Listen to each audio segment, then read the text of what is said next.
Throughout my adult life, my focus has been on making the world a more beautiful place. Initially, I pursued this goal as a hairstylist, working on the external appearance of individuals to make them feel more beautiful. However, I wanted more, so I began to shift my focus to helping people make better choices and achieve greater beauty from within. As a transformational life coach, I specialize in helping you identify and change the limiting beliefs that may be holding you back. Join me each week as we discuss, interview, teach, and explore the fundamental principles of healthy relationships. Welcome to Conscious Conversations with Louisa.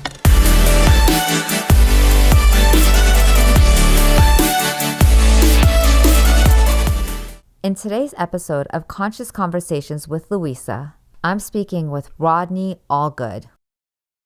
Mr. Rodney, how did all of this get started for you? No, it's a calling. I think most people have a calling, something that attracts you, something that you gravitate towards. And speaking and doing what I do is just a calling. It just kind of bugged me for a long time. I was in the sewage pumping business for 20 years in Maui. I owned trucks that pump septic systems and pump grease and oil from hotels and restaurants and made biodiesel fuel out of it. Furthest thing from what I do now. But I always had this calling. I always was someone that people would call when they had problems, and I would know what to say. I think some of us have a gift to be able to see the world through other people's eyes instead of just your own.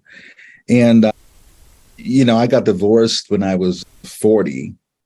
And just became someone that people was calling all the time, right? And I'm like, well, I think I need to make a business out of this, because obviously it was something that was working for people. And what's amazing is when you really have a calling and you move in that direction, what's amazing, the things that starts unfolding for you. I always say, prayers not in motion don't get answered.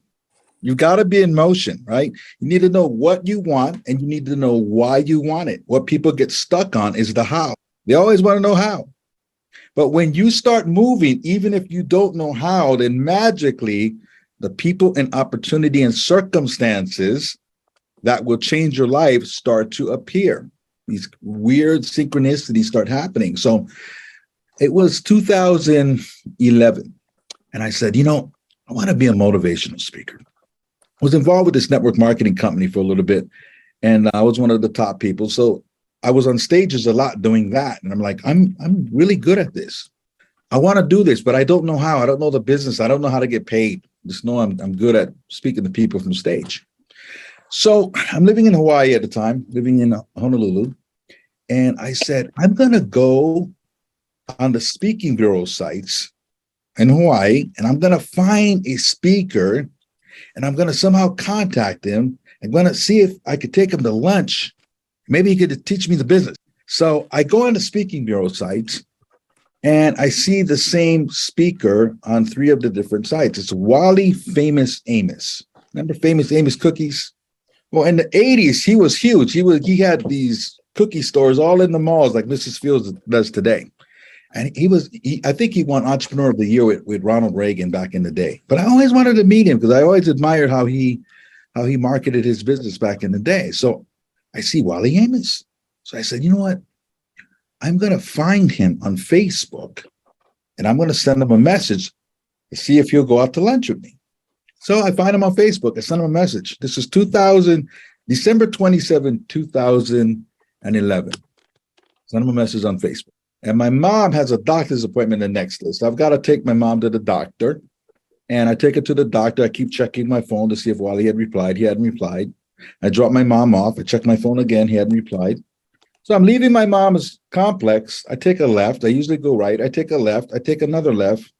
Who's getting out of his car a block from my mom's apartment?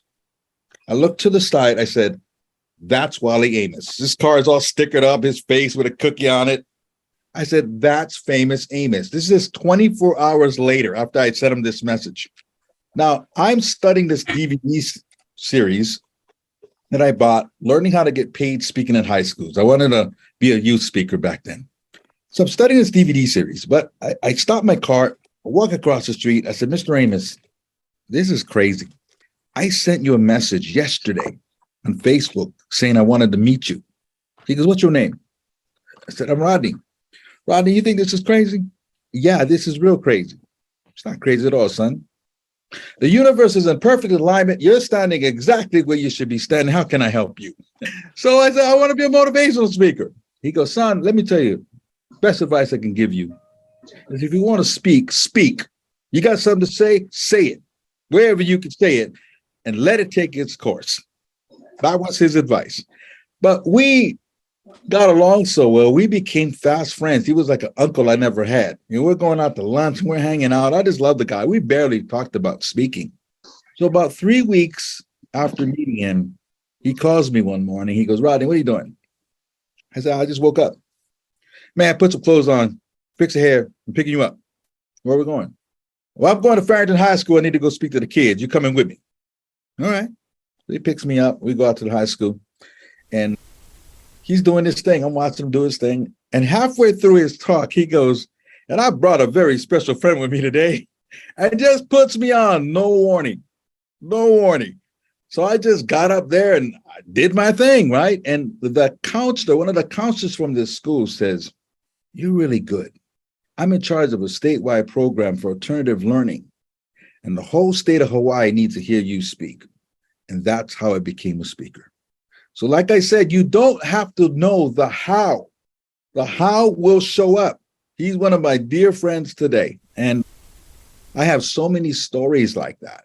So many crazy stories that would just seem like it's crazy synchronicity. But when you put it out there and you start moving in the direction, even if you don't know how you're going to achieve it, strange things come to pass. It could be this call. You could meet somebody on this call that changes your life. Who knows what happens with me and Louisa? We met on another call like this, right? And here I am now doing it's the dots connect looking backwards. Always remember that. Don't worry about trying to figure out how the dots are connecting when you're in the middle of it. Looking back, you'll go, that's why that happened. That's why I missed that plane. That's why I met this person. The dots all connect looking backwards. So that's how I got started. And it's just been on a roll ever since. I love that. And I remember when I heard that story, you had just shared the part where there was some dots connecting of things falling apart. And it was like jaw-dropping falling apart. How did you hold it together when it was falling apart? Well, again, in retrospect, I was going through a really dark time of life and everything was not working. I mean, my phone, I got a divorce, right? That just says enough. Everything was going wrong. I was going broke. Businesses were going upside down. Everything was going wrong. In fact, my phone used to ring so much with bill collectors, right? Because I was so far in debt, like overnight. I got divorced in 2008. That was the worst year to get divorced. The economy was upside down. It was a horrible time.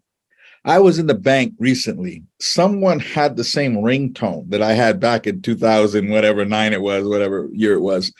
I jumped because it was the same ringtone that I had back then when my phone would constantly ring from bill collectors. But looking back, there were so many things that I was angry about. My best friend, one of my best friends is I've known since I was 10. I had two businesses at the time.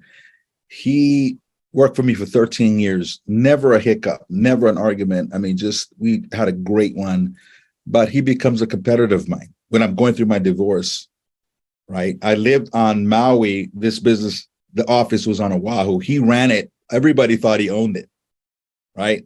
So he had the database, he had everything. And him and the secretary ran off, stole all my accounts. If you've been to Hawaii, all those hotels in Waikiki, almost every one of them were my accounts. Okay, gone overnight. I got this high lifestyle of no money coming in. I was so angry at him. If you were within breathing distance, you heard the story. You know, I had got divorced, and the religion I was in at the time, when you leave that religion, I was a Jehovah's Witness, you get shunned. So everyone I've ever known in my life stopped talking to me. My own mom stopped talking to me for the most part. So it was a lot of really heavy stuff. And I would walk around telling this story of how everyone screwed me to anyone who would listen. But when you do that, you become your story. I believe everything is about vibration and frequency. Everything exists in this vibrational escrow. And I had become such a low vibration person that nothing went my way. It was like I had the golden wand for 20 years and suddenly nothing is working. You see, I was tired of those businesses. I was tired of a lot of things in my life. And when you tell the universe you don't want something anymore, you're not going to have it. If you keep talking about wanting a new house, this house might burn down. You'll get what you're looking for, right? So I'm becoming my story, and I'm becoming very comfortable in this story. I'm becoming very comfortable being the guy who just has everything going wrong, who had it all and lost it. I became my story, and I became very good at telling this story. Now, what happened with me that made me realize how ungrateful I was. You see, when you're going through the worst of times, sometimes that's the most selfish you ever will be. The most self-centered you ever will be sometimes is when things aren't going right, because it was all about me and my story. Now, I lived in a high rise in Honolulu. I lived on the 34th floor. And from my bedroom in my apartment, I could see the ocean. Nice building. I could see the ocean from my bedroom. So I go down one morning, just kicking the ground and, stuck in this story. And I step around this homeless guy. And I go and get a cup of coffee and breakfast. And I come back around, I step around the same guy. And I go up to my apartment and I realize that guy's got problems. That guy's got way more problems than me. And I'm the one complaining.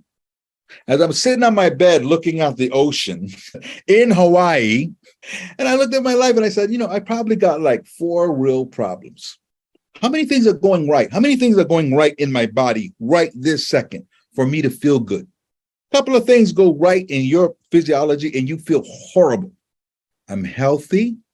I'm not facing any kind of disease or anything. I got 2 healthy kids. I'm really ungrateful. I'm just focused on me. And I went downstairs. I grabbed that homeless guy and I said, come on, let's go have breakfast. I bought him breakfast. And I made that a routine. Every morning I went downstairs and I bought someone who was homeless, either breakfast or coffee, or there's one lady, all she ever wanted was $2. I said, what, you want something? $2. That's all she wanted. I give her $2. That's what she wanted. She wanted $2. She said that every day. And I started writing a gratitude list. What am I grateful for?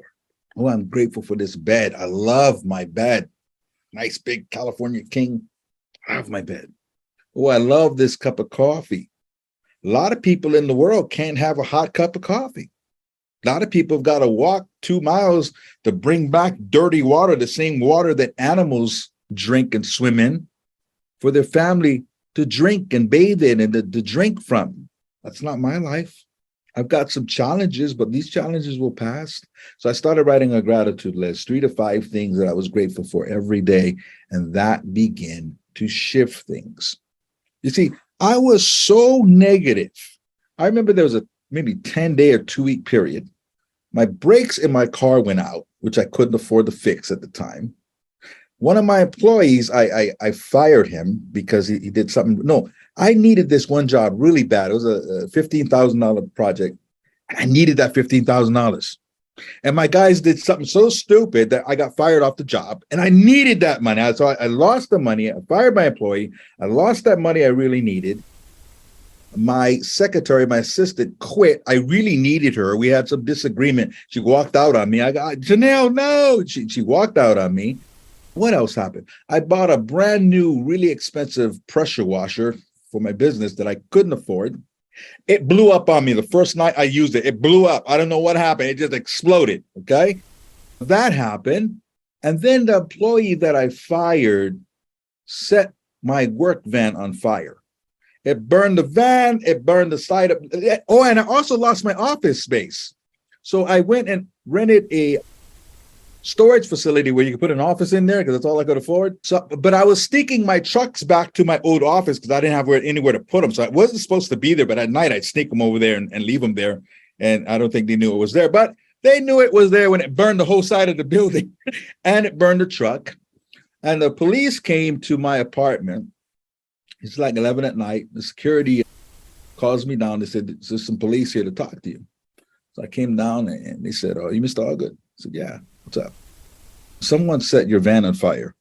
And at the end of this 2-week period, that was like the last straw. When the officer told me that, I started laughing like a madman. Like, this can't be real. I'm either going to cry or I'm going to laugh. This is comical, how many things. And I think I got a couple of speeding tickets too. I got a couple of, everything was going wrong. And I said, this has to be me. I have to be doing this. Nobody has this much bad luck. It has to be me. And then I really focused on that gratitude list and things started to shift. What is going right? Sometimes some of your purposes are so strong, and what I see later connecting the dots, that sometimes all the doors are closed until you find the door that was meant for you. I had an AC duct cleaning business. Makes me want to throw up the thought of cleaning and crawling in an AC duct today, right? That's not what I'm supposed to be doing. I'm not supposed to be pumping septic systems. I have a purpose here on this planet, and so do every one of you. And sometimes it's always free will. You always got choice. But if you're living the wrong life, it will be hard. When you live the right life, it starts to become easy. And when I finally got it, I'm supposed to help people. I found out I was a poet. Never wrote a poem in my life. I'm 45 years old, and poems just start going through my head. I don't know why. I just keep writing them because these poems are meant for other people.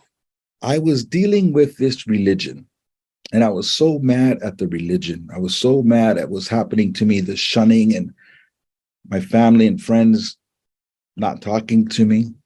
I was so bitter. And one day I grabbed a paper and a pen, and I was going to journal. I got to get these feelings out. And this is what comes out instead, without even trying. Raised in beliefs that were not mine, a detachment from my true self showed over time. A lie I lived for so very long, never understanding my truth about what's right and wrong. Like a chameleon, I would change my colors at will, so the people I love would love me back still. But is it true love if it's taken away because something called truth is not seen the same way? You see, we all have the power to use our own minds and seek understanding that we all wish to find. This journey is mine. It belongs to no other, no brother, no sister, no father or mother. See, I was created unique and like no one else, but my talents and gifts were then put on the shelf. But now it's time to break free from these chains and shatter the bondage that's inside of my brain. Now I finally am free. I can soar to the sky, for I was created in the image of the one who's most high. I wrote that in 5 minutes without even trying. And they kept coming, and they kept coming, and they kept coming. And I said, I've got to do something with these poems. Something, it felt like something was speaking through me. Next day, I wrote this. If you knock, it shall be open. And if you ask, you shall receive. Now, what you need to find deep in your heart is faith and to believe. You see, having doubt is just like poison. It spreads death to all your dreams. But having faith is the expectation that what you see will come to be. Now, never let anyone around you tell you what you can do, for they can't comprehend, nor can they understand a dream that was meant for you. Now, the word fear, that stands for false expectation appearing to be real, but fear will dissipate. If you have faith, you find strength that you can feel. Now, you've heard this said before, that there's nothing that you cannot do. Learn to let that sink deep in your soul and know this to be true, that if you believe down to your core, there's nothing that you can't achieve. And it all begins, listen close, my friends, with a dream that you believe. What I started to understand is that everything is about belief. You could call it what you want. Everyone has a different road they walk down. They might carry a different faith. That's the wrapping on the box.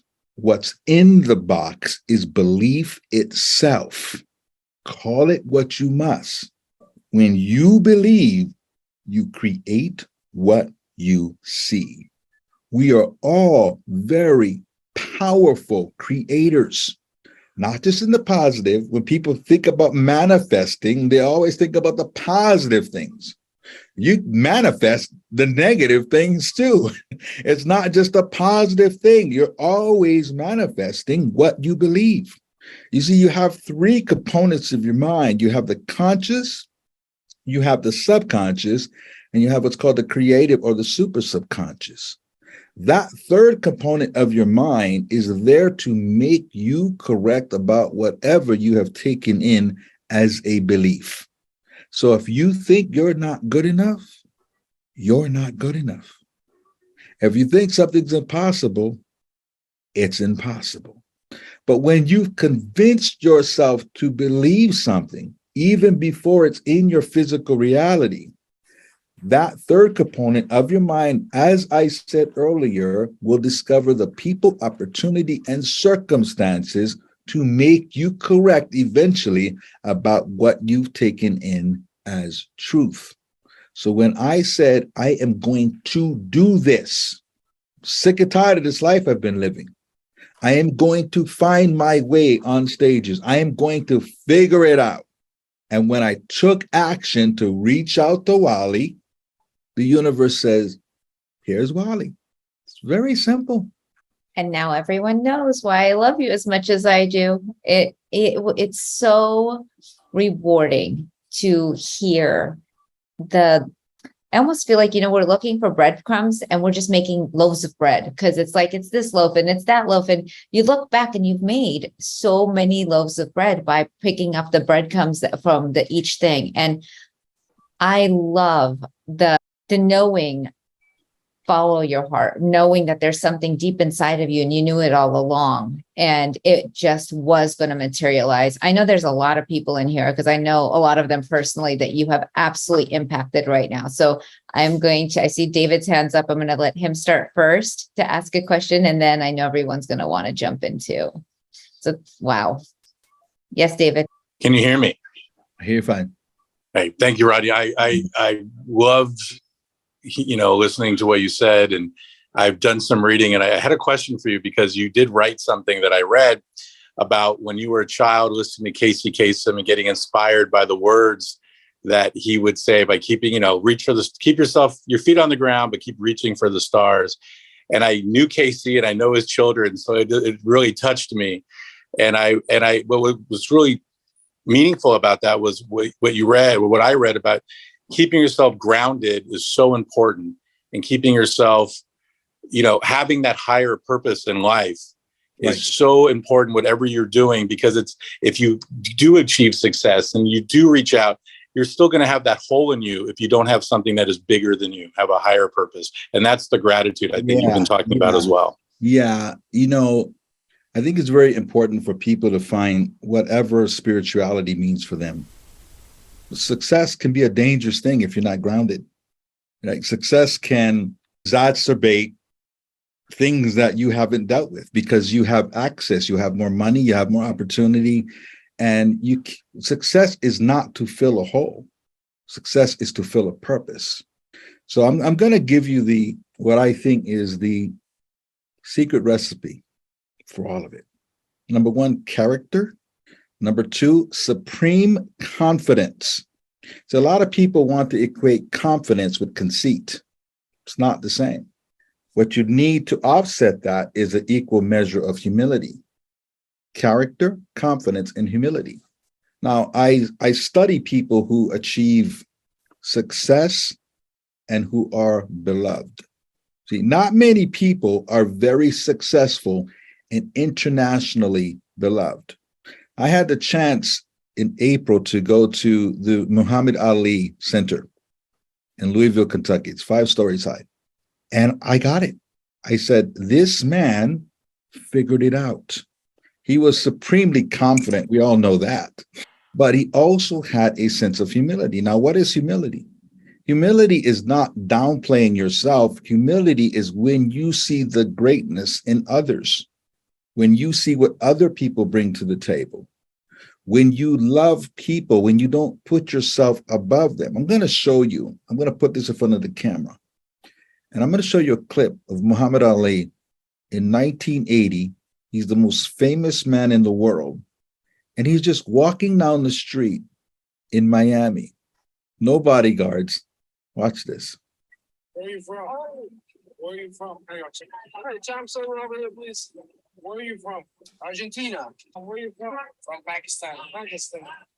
I'm coming to I-5 jump. John Tate. I'll be champion for the fourth time. I hope so. No hope, we know so. Beautiful. We never said we hope so. We know so. Champ 4 times. That's the best you can say. All right. You sure you do it? We sure. We know we're gonna do it. Beautiful. Hello, ladies. That goes on for like 7 minutes, where he's just walking through people. That's the humility I'm talking about.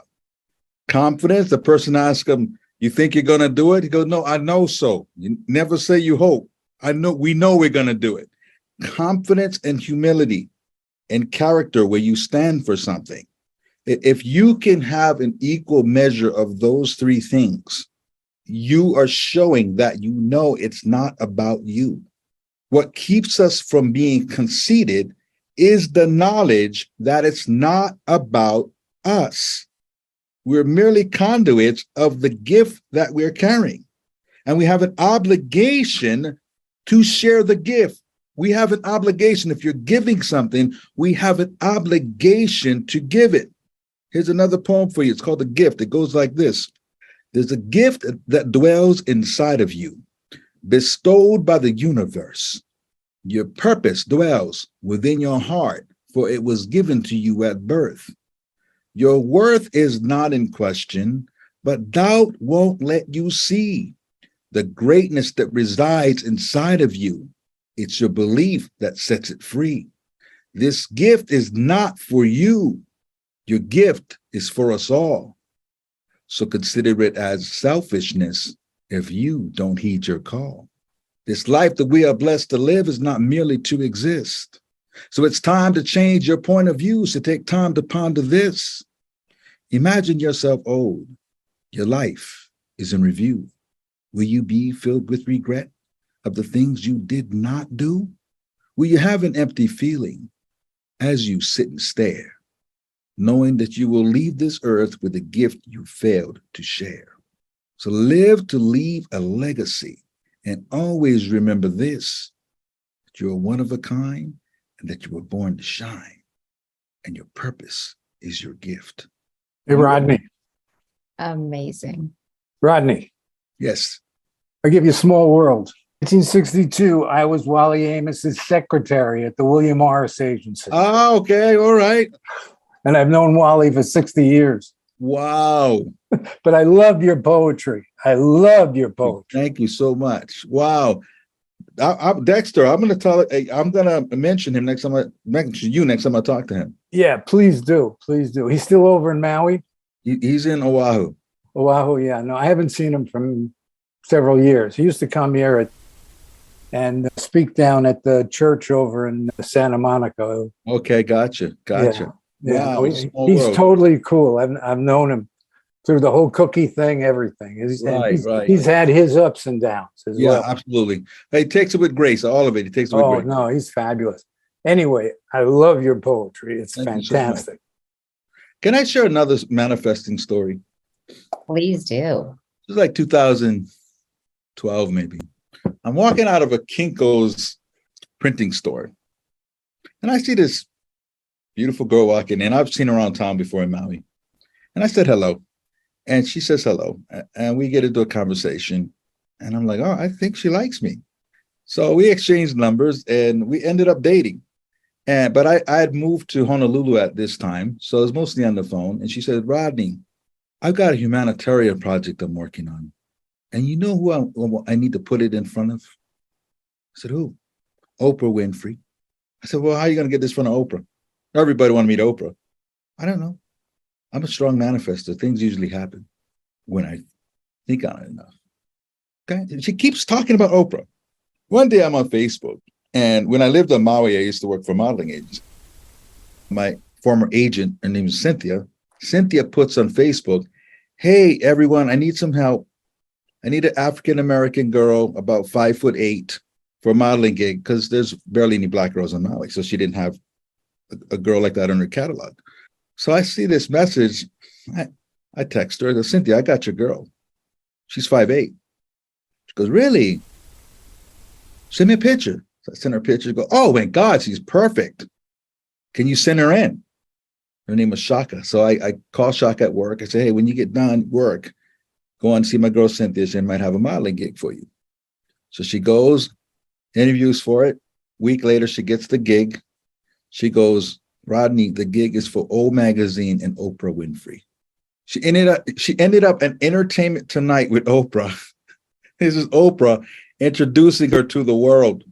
And on Entertainment Tonight, she said, I knew this was going to happen. And Oprah said, you did? You manifested this. I dated her for 3 months. That all happened in 90 days.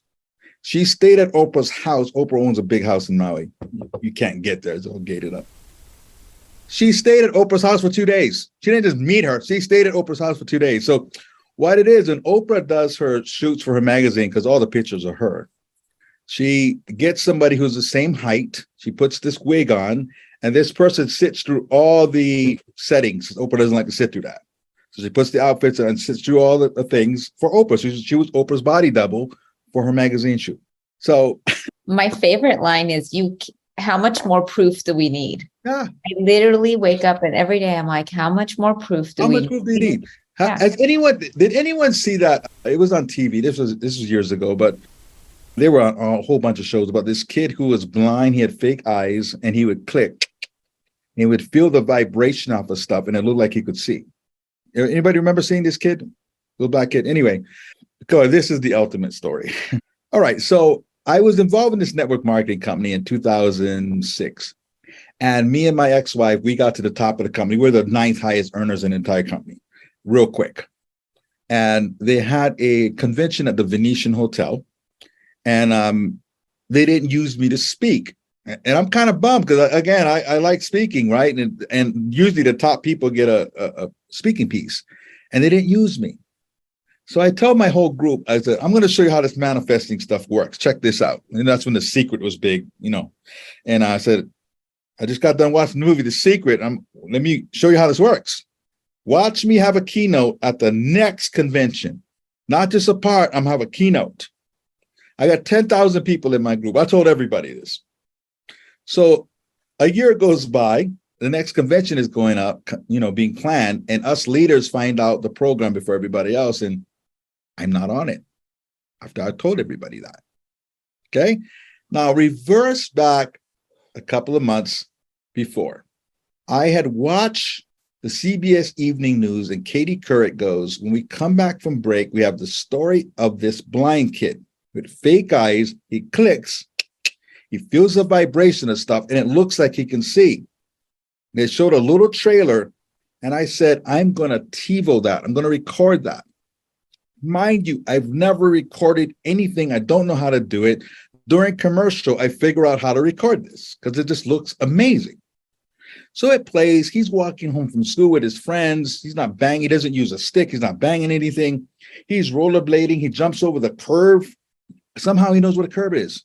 He's walking down the street. He knows if that's a trash can knocked over. He knows if it's a fire hydrant. He plays the host foosball and wins 5-3. He's playing video games. The TV's behind him. They go, how do you do that? They make different sounds. Like, it's crazy what he could do. He banked the basketball. Banked the shot right in. I'm like, wow. They interviewed the kid and his mom. And I'm like, this is crazy. I was obsessed about this. I must have watched it 10 times. My wife comes home and goes, you got to watch this kid. He's amazing. I'm obsessed about this kid. So we fly to Honolulu for a real estate conference. We're going to get into real estate now. And we get done the conference and we're walking back to our hotel. We're staying at the Hyatt, which is right across Waikiki Beach. Anybody been to Waikiki Beach? It's a sea of people. I couldn't find you in Waikiki Beach if I was looking for you. It's that crowded. So as we're going across the street, I look at the ocean. I tell my wife, man, it's a beautiful day. Ocean's just glistening. Let's walk on the water today. Mind you, I grew up in Honolulu. It looks like that every day, but today I want to go walk on the water. So we start walking toward the water. There's an empty wall that we could sit on. I said, let's just sit on this wall. So sit on the wall. This lady's talking like 2 or 3 other ladies next to us. And she is just on fire. I mean, she's just preaching her philosophies of life. And she is just a spitball. I'm like, wow, this lady's amazing. Listen to her. And I want to talk to her. I'm like, I want to meet this lady. She's amazing. So after like 20 minutes, now it's like 8 people around her. She's not stopping. I'm not going to get to talk to her. So I said, let's just walk away. She's on a roll. So we start walking away. She looks in between 2 people and goes, how are you, sir? She stops talking, points at me and says, how are you, sir? I said, I'm great. I said, I'm surprised you stopped me. I was eavesdropping, next to you. And I wanted to talk to you, but, you're really busy in your conversation. But I'm eavesdropping now. I love the way you think. You're amazing. And she has a lay-on. I said, I see you have a lay-on. What brings you to Hawaii? She goes, we're here to talk to a church group. I said, who's we? Me and my son, he's out there surfing. He's blind. I said, I see a kid standing on the surfboard that was her kid, and he's blind. I said, did I see you on TV? She goes, oh, yeah, we've been on Oprah, Ellen, all them shows. It's the mom and the kid.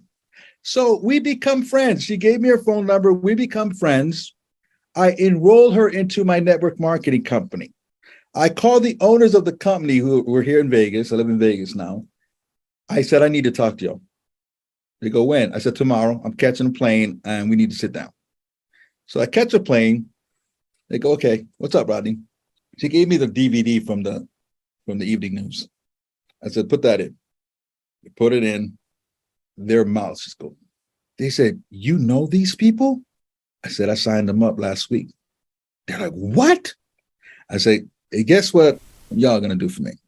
You're gonna give me the keynote on Saturday morning, and you're gonna fly them from Sacramento to Las Vegas, and they're gonna join me on stage. They said, done. So there I am on stage with the main keynote of the whole day, just like I said. When you know what you want, magic happens. And just move in the direction, whether you know how you're going to get there or not. Now, let me say, this is so crazy.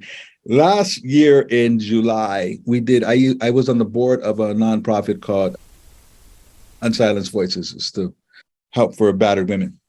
And we had this big fundraiser. We had a bunch of NFL players or ex-NFL players. Lee Steinberg, the big agent, came in. He was a speaker. I was a speaker. And I said, we need Aquanetta. That's a kid's mom. We need Aquanetta. They're like, okay, where'd she live? Sacramento. They're trying to keep the cost down because it's a fundraiser. So they said, okay, if you say so, Rodney, we'll pay for it. We really don't want to pay for people to come in, but So I called Aquanetta. I said, hey, can you speak at this conference? She goes, what's the dates? I give her the date. She goes, baby, I'm there on a softball tournament anyway. We didn't pay for anything. The universe is amazing. Yes, it is. So it's so important to me, like how many people are hearing you and seeing what's possible for themselves versus he's so excellent. Like, is everyone really seeing this as absolutely possible for each and every one of us? Like, yeah, and everyone's excellent at what you do. Another thing I want to really stress is never compare yourself to another person. right. Okay? If Bob Dylan compared himself to a great singer, he'd have never started, right? I mean, I could beat Bob Dylan at a karaoke contest, but he's uniquely Bob Dylan. And the confidence has to be with you. It's you who must believe. People respond to your belief, not you trying to get validation from people, not you trying to appease people. If you think you're it, be it. Enough people will resonate with you, with whatever you feel your gift is. If you feel it's your gift, it's your gift. Absolutely. And one of the very first things you said this as we started was you never know. It could happen in this room. It could happen anywhere. So staying awake and participating and being with where you're at and knowing it's coming, knowing that you each and every place that we participate. I remember I was riding my bike 2.5 years ago. And I remember thinking, I heard Oprah and Eckhart Tolle's interview, and he said to her, "What do you like to do?" She says, "I love to learn. I love to teach." And my brain instantly said, "Me too." And then my brain said, "Who do you think you are?" And I was crushed instantly. A serious, tremendous amount of work later, about a year ago, I'm doing a meditation on what your purpose and your journey. And I get to this part in the meditation. It says, "What is your purpose?" Now my brain pops in with world leader. My next thought was, heck yeah, as opposed to who do you think you are? And just recently I woke up with this sentence that said, if not me, then who? If not you, then who? And so we all are showing up as world leaders by participating in our lives, by participating in showing up as the best ourselves we could be. And so I love that you took yourself on and you impact everybody you touch, how you were a yes to, of course, I will speak and be there. And the amount you've given us today and how every single time we show up, everyone who's here has taken themselves on to the difference that we all get to make. And I'm so grateful for the world we get to be in that is this world. You know, your story is always your gift. Your story can be your hindrance or your story can be your gift. You know, I was so upset at the world I came from, being raised in a high control religion like that. And now I have a Facebook group of almost 10,000 of them that I help mentor. I create courses and we have conferences we do. I am so grateful to have had that history so I can help those people in retrospect, right? So I speak at a lot of things that have a lot of recovering drug addicts in the audience. Now, I always do a fine job at what I do, but I'm not going to reach those people like someone else can. I don't understand stealing grandma's jewelry and selling it. That's just crazy to me because I never was a drug addict. But this guy who has recovered and has overcome, now what was his curse is now his gift because he can reach them at a level I cannot. So whatever your journey has been, that is your gift. Get to the other side of it, and then you reach out your hand and you help the next person up. However you communicate is how you communicate. Some people were meant to stand on stages in front of thousands of people. Some people were not. Some people are good one-on-one. So people, you know, if you're a person here where all your girlfriends come and give you their problems, that means you're a great listener. That means that you can put yourself or see life through lenses other than your own. That's why they come to you. That's a gift. So be very open to what your gift is. And never compare yourself. I often say it's like light bulbs, right? Some light bulbs are 40 watt, some 60, some 100 watt, some are halogen lamps. There's no wrong bulb to be. For me, because I'm out there and I talk to the masses, I know I'm a halogen lamp. But don't look at someone who is a halogen saying, wow, I could never be that. Maybe you're a 40 watt bulb. A 40 watt bulb is your aunt that keeps the family together. The aunt that just cooks the best meals and you just can't get enough of her. I don't want a halogen lamp. I don't want a 100 watt lamp in the room I like to chill in. It's too bright. I want a 40 watt bulb. I want to be comfortable, right? So some people are that. The most influential person in my life was my high school drama teacher. Okay, maybe that's a 80 watt bulb. He didn't change the world, but he changed a lot of lives. When my drama teacher died, it was on all 3 news stations in Hawaii. That's how respected he was. He changed lives. He did exactly what he was supposed to do. Just not always about money. You don't get rich being a school teacher, but everyone has such an important role. You don't know whose life you're going to touch. Maybe if I never would had my drama teacher, I wouldn't know what being on stages is like. Maybe I wouldn't be doing this. So in his way, how many lives has he touched? So never downplay your gift and never compare it to anyone else. In that one poem, I said, never let anyone around you tell you what you can do, for they can't comprehend nor can they understand a dream that was meant for you. So you can't listen to nobody else. You can only listen to the people who have achieved what you're trying to achieve, or someone who has achieved what they wanted to achieve. One of those two. If you did not fulfill your dream, I'm not listening to you. Or if you didn't fulfill my dream, it doesn't have to be my dream, but you know how to chase dreams. I'm going to listen to you. I'm not listening to a person that's never done anything. Opinion is invalid. Like Charlie Brown, the adults on Charlie Brown. I love it. Corinne, can I pick on you to share? Because I know you could relate to him and I know you're super touched right now. I can feel you, girl. Well, I grew up Jehovah's Witness too, like you did. And my family was very into it. And I left when I was 23. And I hated everyone thought the same way. It's like, it was so boring to me. So when I, moved out here to LA, I'm a hairstylist. They say, don't talk about religion and politics. I wanted to, because I wanted to see what other people thought, because I wasn't around that. And I went through a lot of struggles, but now I'm having trouble. Maybe you can help me with how, because now the world has gotten to be like, you can't talk about opposite views. Like, it's like kind of almost tunnel vision again. And I feel myself feeling like that 20-year-old back in that religion. What can I do to kind of help keep my head out of that space that I worked so hard to get to where I am today? By being curious about what other people think, right? There's a problem when you're just defending your point of view, right? So I don't care who people vote for. I don't care what people's politics are. I learn more from people that think differently than me than people that think alike. I don't learn anything from somebody that thinks like I do, right? So for me, I don't feel the need to defend anything, and I don't feel the need to fight against anything. So just get curious. You can talk about anything if you're curious. So it's just information. But if you feel like you've got to take a side on a point of view, then that's a problem. But if it's just information, that's all it is. I don't have to agree with you. I still might like you. I understand that people's opinions come from how they were raised, their influences, their environment, what's important to them.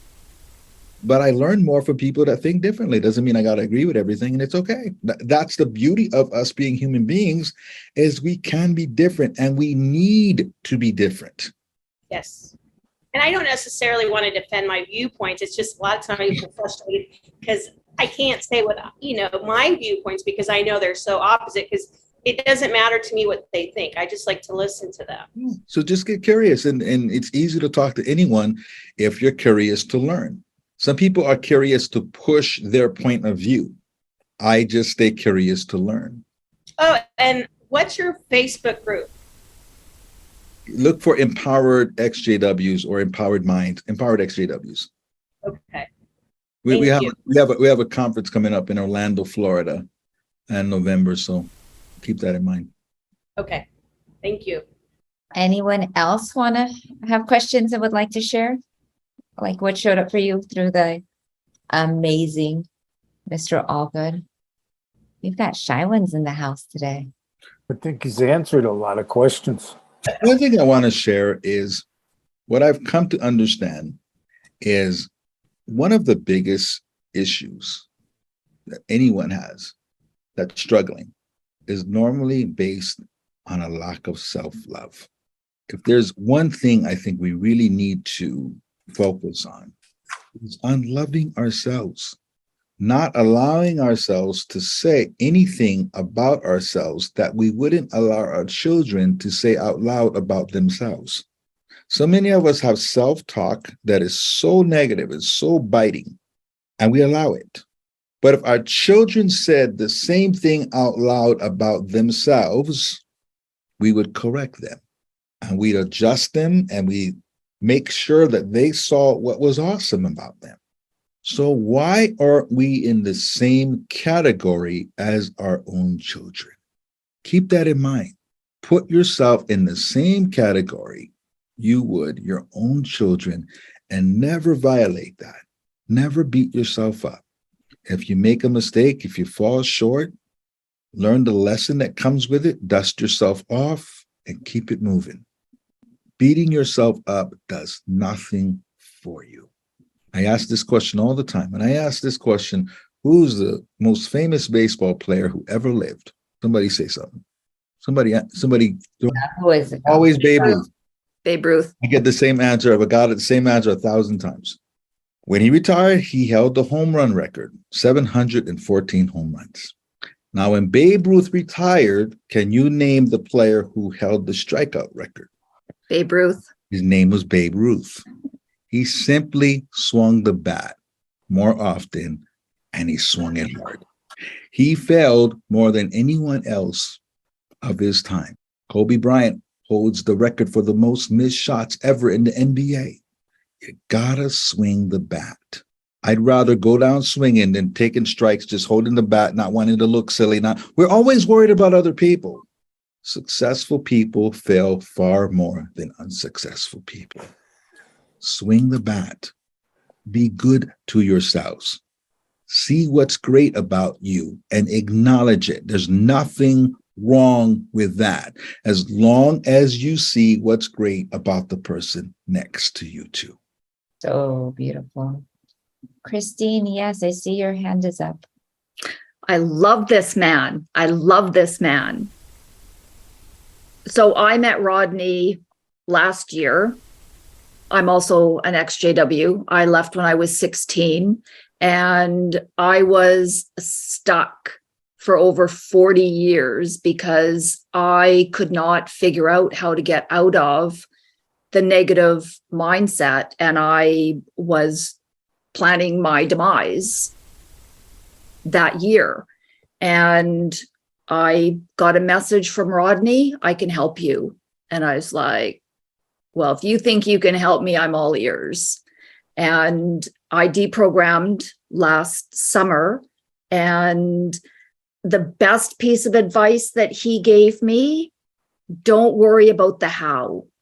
Don't worry about the how. I'll never forget that. Don't worry about the how. That small phrase gave me the courage to try something new. Because if I didn't know how it was going to work out in the end, I wasn't even going to try. And not worrying about the how has led me to become who I'm really supposed to be. And I never knew the gifts that I already had inside. That little phrase, everything you need is already inside you. It's like, I don't get it. Like, I don't get it. I kept reaching outside, maybe this, I mean, I've tried everything almost, just trying to figure out what are my gifts, but my gifts are already inside of me. So I have all 7 or 8 clairs. Like, I'm really gifted in that department, and I didn't know. I can do energy clearing like nobody's business, and I didn't know. I just became a practitioner for the accelerated release technique, which is another energy healing program. And I sailed through because it was just that's what I'm meant to do. It's just, I'm gifted in doing that. And I was like, oh, wow. So this is how life is supposed to be. It's supposed to be easy. It's supposed to just flow. Whereas my whole life, I have fought going uphill, trying to find what is for me. So I can't wait to meet Rodney in person, because like, I owe him such a huge debt of gratitude. He's just an amazing human being. And I can't thank you enough for that Facebook message. I can help you. I can't thank you enough. I'm so grateful. And it's wonderful to be here. Thank you. Thank you. Wow. And I'm never at a loss of words. So, it's huge when I'm quiet. We're all just conduits. I think that's how we can keep our ego in check. We're just conduits. And when we stop thinking so much, when we get out of our own way where that hamster just running around and just put it aside, then it comes right through us. we don't have to keep searching. We have to peel away the layers to get back to the mind of a child. Children get it more than adults. Children just gravitate to what they want. Children will have a hairbrush and just sing in the mirror, right? But what do you think Beyonce did when she was a little girl? Probably had a hairbrush, sang in the mirror. You just held to that dream. When you it's all about clarity, focus, and consistency. Those three things. Another three things. Clarity, get clear about what you want. So when I'm clear, I just will not even entertain things that distract me from this. Clarity. This is what I'm doing. Focus. Get rid of the distractions. Make what's not important not important. When I'm clear on my purpose, suddenly things I love become less important. I have not watched a football game this year. And I love football. It's not important. Dallas Cowboys don't write me a check, right? I don't let society tell me what's important. Man, I missed the Super Bowl last year. I would never think I would miss the Super Bowl. I went to LA for a meetup with these people I work with. This is how my priorities have changed.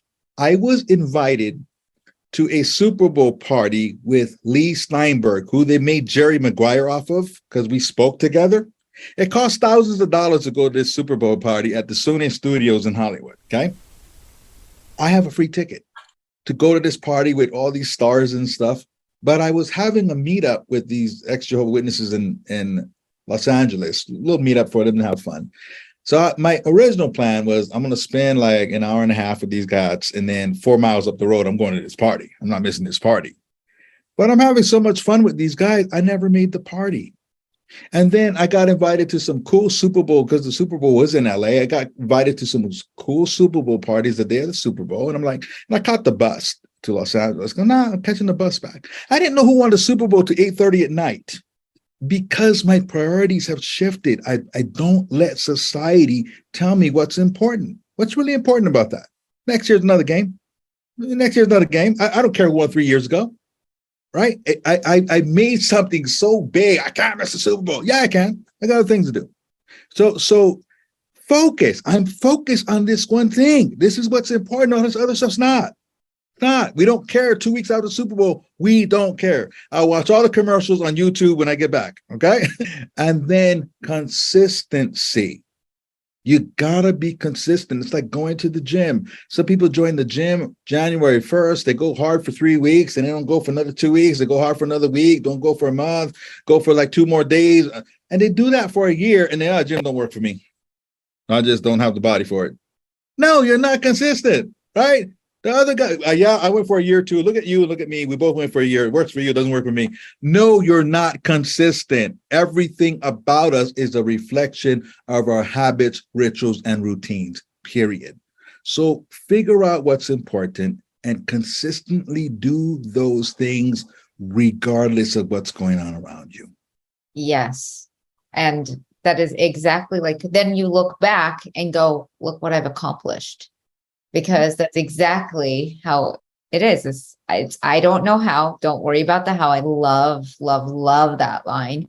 Because, then there goes the sentences of, I'm not this person. I've always been this way. And then the drama and the stories. So I love the do not worry about the how, because we do get stuck with that. And then really the clarity and the focus. Love. Mia, I would love to hear your question. It was more a comment for Rodney. I took a bunch of notes, but one thing you said that really stood out was that the dots connect looking backwards. And for me, I feel like when I do a puzzle or a maze, like on paper, I always start at the finish line because it's easier to go back to the start than it is for me to go start to finish. So when I create this list of things that, I'm grateful for, you said the 3 to 5 things you would write down every day. I'm also going to include things that got me to where I am today, because, the good and the bad has still gotten me to a really good place in life. And if I look backwards and I connect the dots, I can see the things that have gotten me to where I am. And I just really appreciated that, Rodney. Thank you. Yeah, I mean, we don't want to go through those things again, but I wouldn't change anything about my life because, if you don't go through things, you don't understand people the same way, right? So if I went from having the success I used to have, I didn't have that drop off, then I might be someone who would just say, pull your straps up and get at it, man. You're not working hard enough. Like, you're not grinding hard enough. Like, I would not have the compassion for people who fell off their game. Right. I remember, dude, I got you. I was there. Right. So you go through things and you always come out stronger the other side. So always remember this. It's less about what happens to you in life and more about what you do about it. Two people can get hit by a drunk driver and be told you'll never walk again. One person says, my life is over, maybe starts drinking and becomes an alcoholic. I get it. I mean, that I can't imagine that happening. But this person's life, their life spirals because in their mind, it's over. It's not what it was. The second person decides to learn how to play tennis from a wheelchair and starts doing marathons and becomes a motivational speaker and starts making videos that millions of people watch on YouTube and is just touching all these lives because of what happened. This person's living a more impactful life than he ever would have lived as an able-bodied person. So same circumstance, just a different response to it, right? What will Christopher Reeve always be remembered for? Christopher Reeve made more difference in the world of, paralyzed people than anyone in history. His legacy is not being Superman. It's him improving the quality of life for people in that position forever. They're making strides to this day based on the work that he started. So even though, of course, no one wants to be in that position, what do you do with your challenges? Do you complain about it or do you flip it and create a legacy with it? What do you do with your time? We're not guaranteed a certain amount of time. There's a date, there's a dash, and there's a date. One of the most impactful things, the day that I decided to do this with my life was when I was in Atlanta, Georgia. It was January 2009, and I was at what's called the King District. Atlanta, Georgia. It's all Martin Luther King. His tomb is there. There's a museum that's there. His childhood house is up the street. They bought the whole street, so it looks like he walked back in time. And I was sitting at his tomb, and it happened to be the same day that Barack Obama was inaugurated. Can you imagine the energy that day there? I did not plan to be there that day. I just happened to be there that day. The energy was so buzzing in that whole space. And I sat on this wall and I thought, there's no bigger reason that this day is happening than that man that's been in that box for 40 years at that time. Ain't that something? You can't name me one bigger reason that day would not be happening if that man didn't exist. And I said, I want to live that kind of life. 39 years, he changed the world. What can all of us do? Just because he made a decision to use his gift. All of us can do something amazing if we choose to. And it's not always going to be comfortable in the moment that you're doing it. How many times they throw him in? They threw him in prison countless times. Not prison, but jail. Countless times. It's not comfortable. They threw rocks at him. It's not a comfortable life. But in retrospect, what did you leave behind? We can't take stuff with us, but the work we've done lives on. Sometimes we see each other's gifts more than we see our own. Like, I see a lot of people wanting to do things, and they're literally sitting on their dreams, their goals, everything is right here. They're walking around going, are you my daddy? Are you my daddy? Who's my daddy? I need to find my daddy. And it's like, it's there all along. Everyone else could see it but them. And right. Sometimes even in relationships, you could see when it's just not fitting and they're like, oh no, I need this guy. This is the one. And you're like, mm-mm. Right. And it's just the story that we tell ourselves. What is the story that we tell ourselves about ourselves? What's a story? It's all a story. We're just living the reflection of the story that we're telling ourselves. And stories tend to go from generation to generation also, right? So we don't have to be our parents' story. We don't have to be who they thought we should be. What's your story? And you get to write it. You get to draw a line at any point in time and say, I'm closing this book. I always say, don't write a new chapter, write a new book, write a new storyline. You invite the characters that you want to play with. You're not obligated to keep pulling the same stuff with you. And the way I got over the past was to just close the book. I didn't burn the book. It's not a good book. It's not a bad book. It's just a book. Sometimes I grab it off the shelf and I flip through it like my old high school yearbook, but I'm not writing in that book anymore. Sometimes there's reasons to flip through it, but it's just, I'm on a new book. There's good things, there's bad things, there's all kinds of things in that book, but I'm not there anymore. I'm not in high school anymore. I'm not the guy that's going to tell you, remember the time I scored those 3 touchdowns and keep talking about the same thing my whole life. At some point, you have to move on and be able to write a new story. And now this story does not have to be tied to all these influences and what people want for you. It's who you say you are. It's what you're meant to do. And trust me, when you get to where you're going, everybody that doubted you will suddenly become your fan. Mm-hmm. Yeah. Brian, I see your hand is raised. Yeah. Hey, Rodney, a great presentation, and thank you, Louisa, for hosting this. Yeah, a lot of great gems tonight. I'm reflecting a lot within the last few minutes, and I start to feel the same way sometimes. The sports thing doesn't matter in the moment when it's going on. I'll catch up on it later in terms of looking at stuff, or as talking about your purpose. And for me, I've realized my purpose is to shine a light on autism. I'm on the spectrum, and it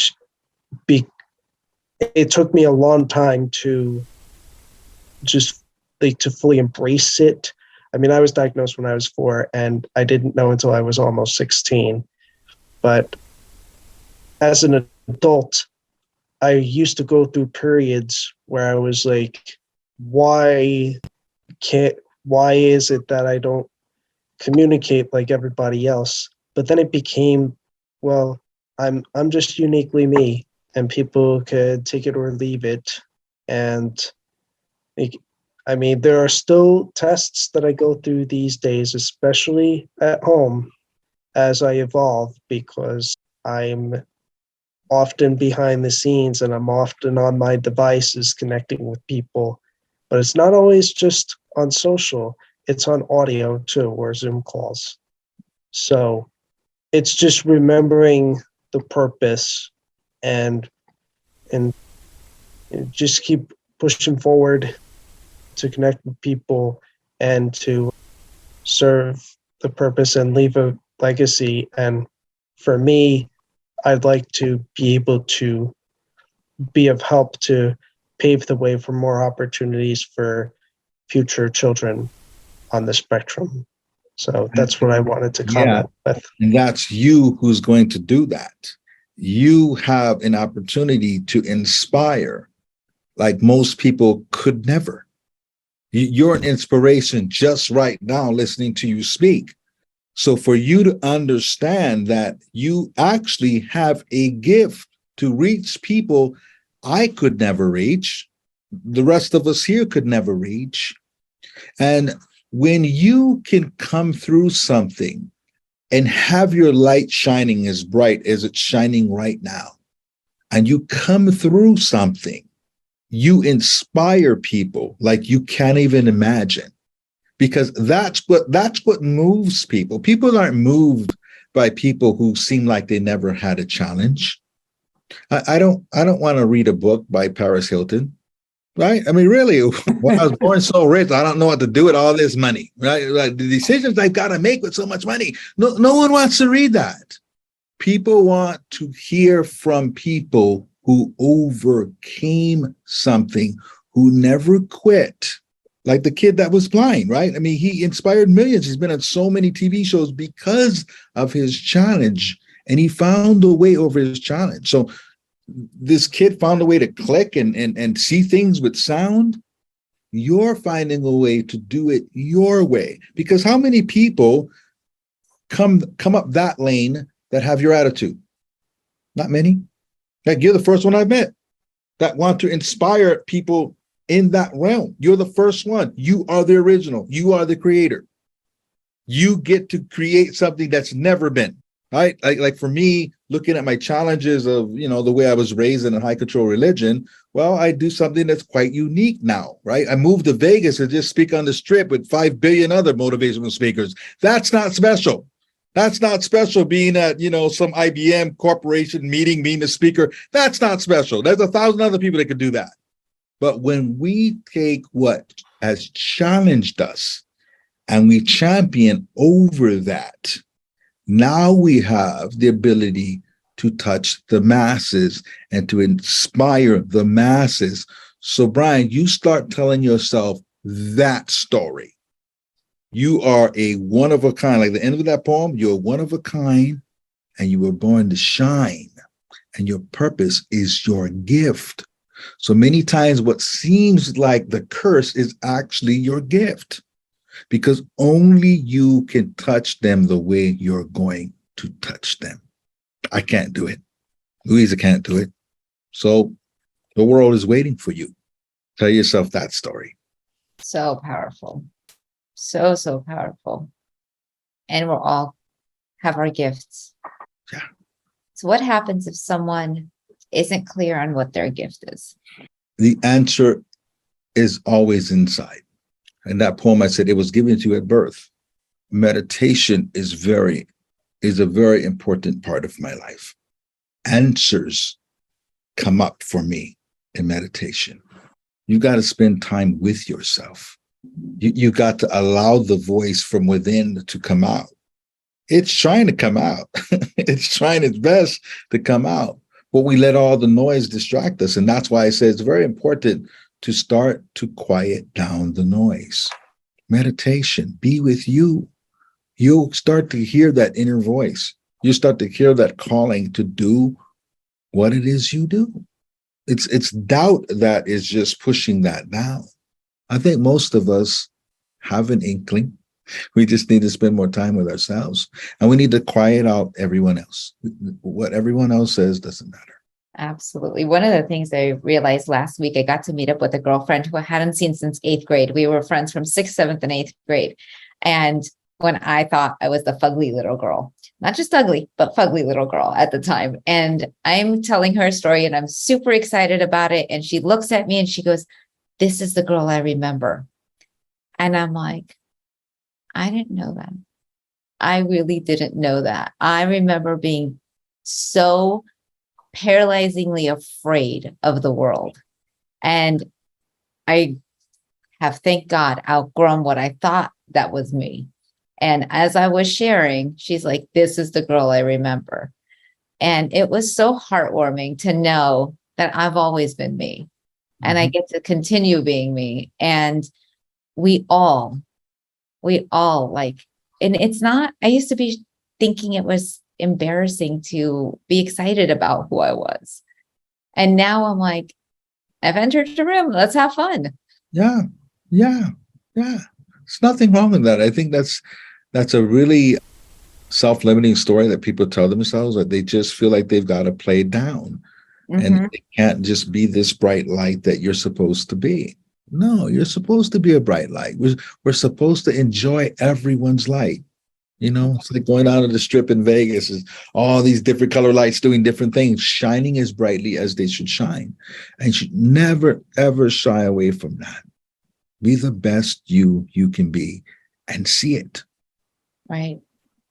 And be okay with it. It's okay. It's okay to be really, really cool with yourself and to like you. Exactly.